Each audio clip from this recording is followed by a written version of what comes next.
I've been in nonprofit spaces for a long time in my professional life, and there's this sense of like, don't start a new nonprofit if there's already one doing the work that you think you're gonna do, right? Like, you go and do your research first, and you go into an area, say, here's an issue that I want to address. Is there someone already addressing now, even if it's a group that's not doing it exactly the way I want it to be done, right? Like, are they meeting the need that I want to meet? So can I join them, and not go in to take over, but to, join them? Maybe I do have some insight or some experience that they can benefit from, but let's not just go in, take over, or reinvent the wheel, right?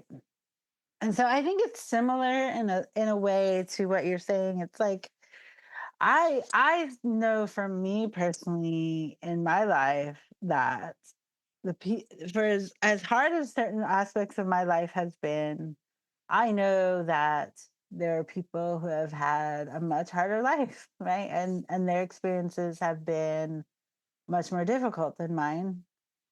And I look to them for their experience, for their wisdom, for how they have handled these challenges in their life. And I want to honor that they have lessons that have been hard won. Um, and just like I would want people to honor the lessons I've learned, like, and not dismiss the things I've learned, like, I want to do that for others. And so in these conversations of, okay, we want to be heard, we want our specific unique concerns to be heard, then let's also look and see, like, who else is doing this work, who else has been doing it for a long time, and what can we learn from them. And and I think that was a really important piece for a lot of us going into even 2020. Like, 2020 was a mess, and a lot of it is because I feel like a lot of it, people were just trying to reinvent the wheel, or they weren't listening to people who have kind of paved that road already. Like, we've been down that road, we know how to navigate this. Let us guide you. Um, and it just kind of it gets out of hand quickly because you just have a lot of people who just want to, steer the ship Fight. or whatever. Yes, yes. Yeah. So yeah, I mean, I'm with you on that. And I don't know. I have not been like, I am not. This is the funny part. Like, I am not an activist. Like, I am not someone who's gonna go. I can name two times that I've been, like, on a march or on any kind of, like, I.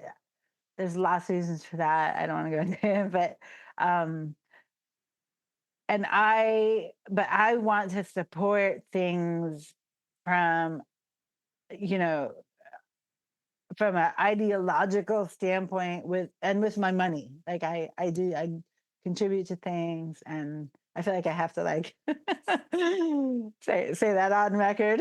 I'm I not just mean, like that sitting back it's. doing nothing. I appreciate that you said that because I am always like, I have my Patreon, right? I have my stuff. No one would wanted to support me at the beginning. Almost everyone who's a patron right now is either someone who was on the show or is a close family member or friend or worked with the show. But like, it's Yeah, basically people that I kind of like was like, hey, will you support this now? And they're like, yeah, oh yeah, after they experience it, they often do. But like, right.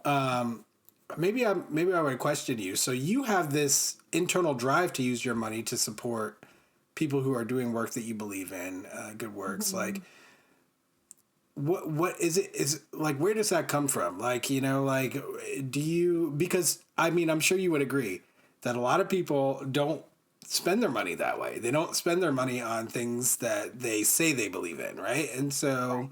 what do you think is makes you like pull the trigger on stuff? Yeah. I mean, in saying that, I'm not the one who's going to be out there doing the work. Like, I want other people to do. And that's, I mean, like I feel like for So you're me, basically paying someone to I'm paying someone else to do the work. got it. All right. Yeah. All right. I mean, and the drive probably, like, I do believe that we can change things. Like I mean, I have my faith and I believe in certain things, like, and I really believe that we can change for the better. But it's going to take a lot of work, and it's going to take people who are really dedicated to it, who have a good plan in place, and who aren't going to give up. I mean, people start things all the time that it's like, okay, that lasts for 6 months and then it's done. I mean, I certainly have gotten involved in things where I'm like, okay, this is not going to work out. um, and so, yeah, Just want to plug here that we're wrapping year 4 of the Contraband Wagon. yay! Okay, so we still out here. She just Yeah. described me. Now, if you feel like you care about anti-racism, think about putting your money where your mouth is. All right. Yeah, yeah. Oh, absolutely. Yeah. I love that you're doing this, because I have, over the years have had people ask me on. I mean, I've done a couple of podcasts. I can do a quick plug. I've written things on race and adoption, and people have contacted me about that, and I've written about interracial marriage and things like that. But it's such a big long road. And I do want to support the people that I think are on the right road and who are doing the work. And if I can contribute in any way, I will, both, money and effort. But you really do. You have to have a passion for it, and you have to be in it for the long haul. Um, and there are certain issues that I'm in it for a long time, but other things I'm like, I just want to support you and what you're doing. I Um, mean, that's like yeah. incredibly reasonable, and I think it should be everyone's kind of. I think there should be acceptance that like you can't do it all. Like Yeah, we're only human, that's right? right. And so That's right. if you really want to show you're caring, though, you do have to do something. In my opinion, caring is an action, and I say this on social media all the time. I believe caring is an action. I don't think that you know internally telling yourself X, Y, and Z is a meaningful act of caring. Yeah, You yeah, know, and so yeah, I love hearing people who if you're not out there doing the work, then you're putting your money where your mouth is, or you're putting your time in there, or yeah, you're coming on this program and having a conversation about race and sharing your intimate details of your experience. I mean, I yeah, think any of these things, I don't think you need to put money.